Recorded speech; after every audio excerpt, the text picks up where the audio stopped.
خاص ملاقات میں آپ کا خیر مقدم ہے. میں ہوں خرم شہزاد اور آج ہمارے خاص مہمان ہیں مولانا محمود مدنی صاحب.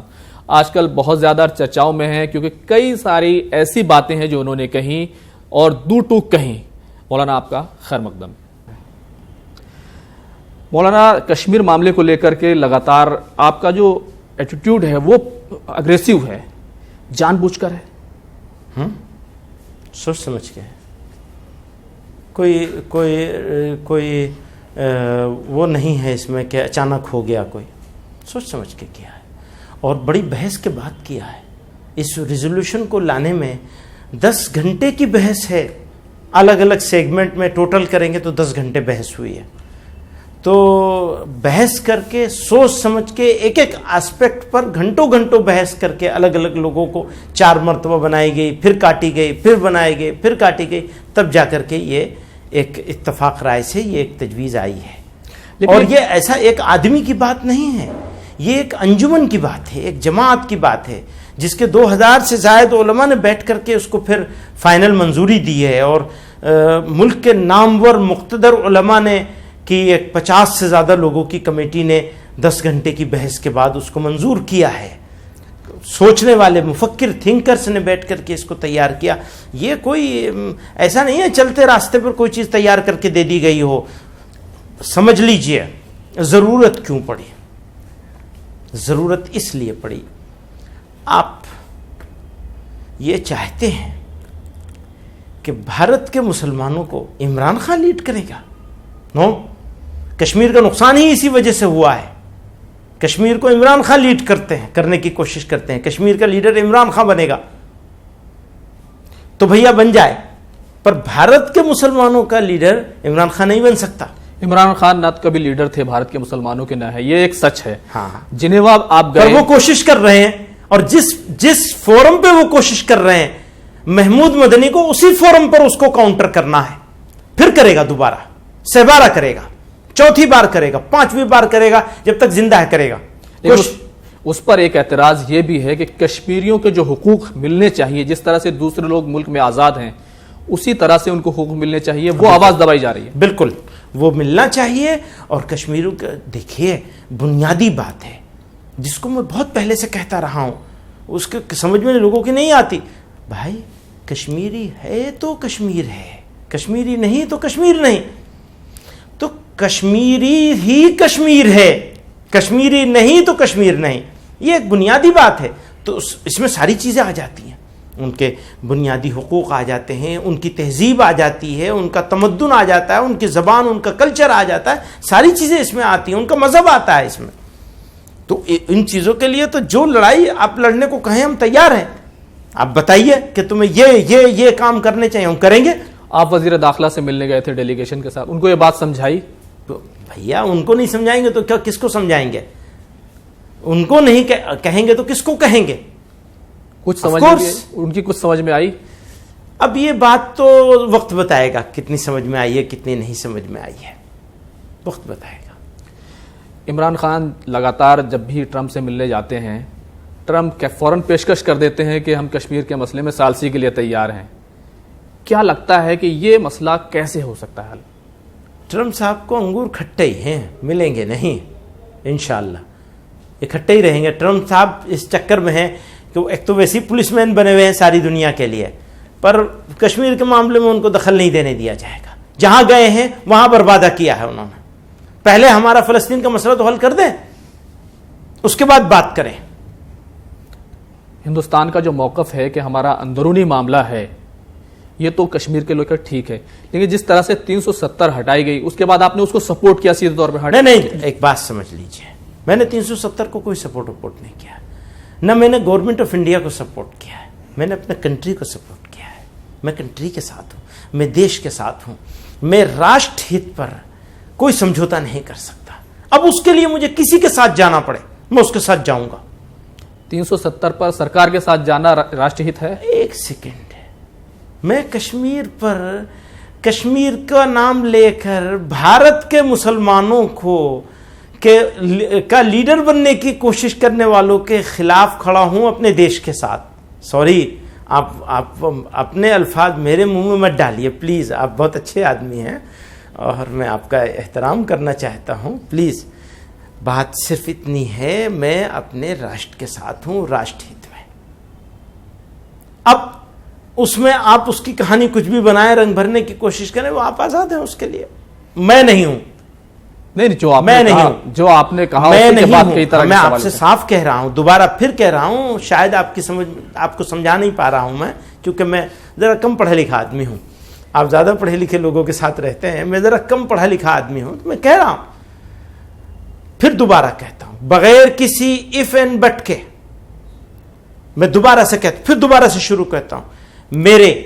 میری اپنی سرکار چلانے والوں کے ساتھ, سرکار چلانے والی پولیٹیکل پارٹی کے ساتھ, سرکار چلانے والے لوگوں کا ایشوز کو ہینڈل کرنے کے طریقے کے ساتھ ڈفرینسز ہیں, بالکل ہیں ڈفرینسز.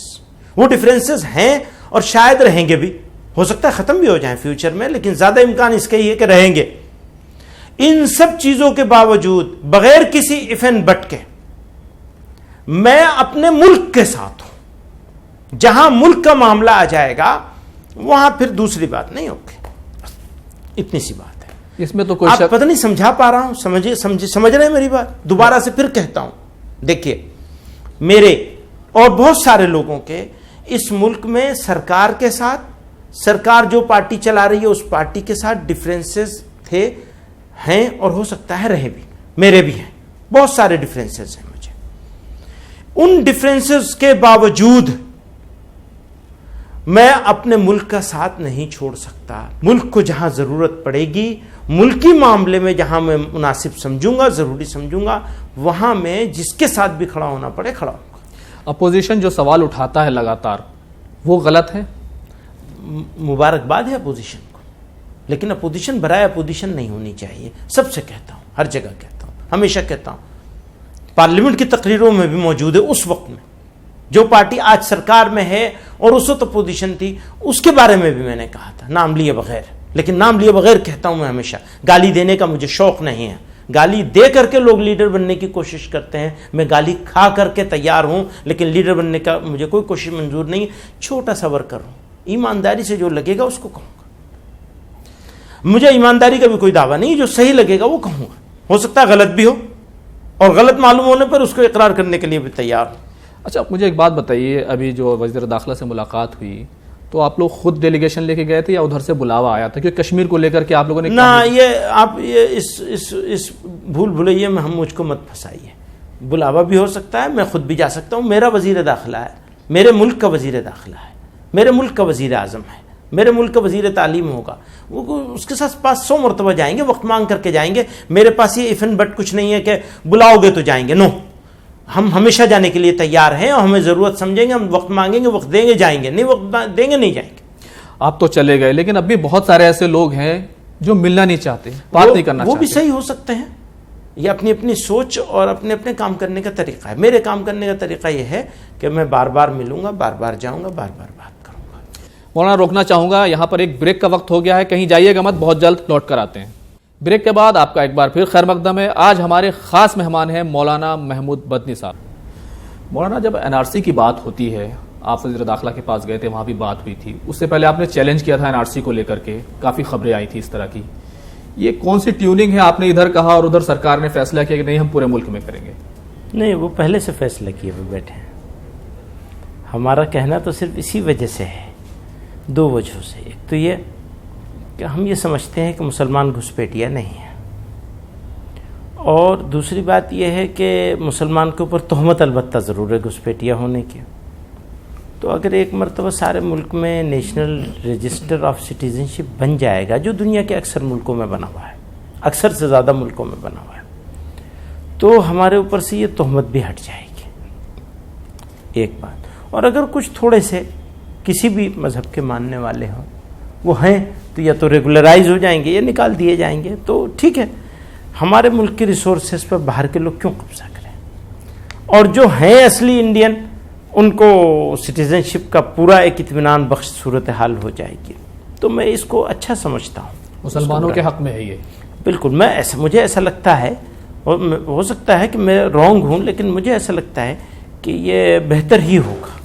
بہت دن ہو گئے تہمت سہتے سہتے.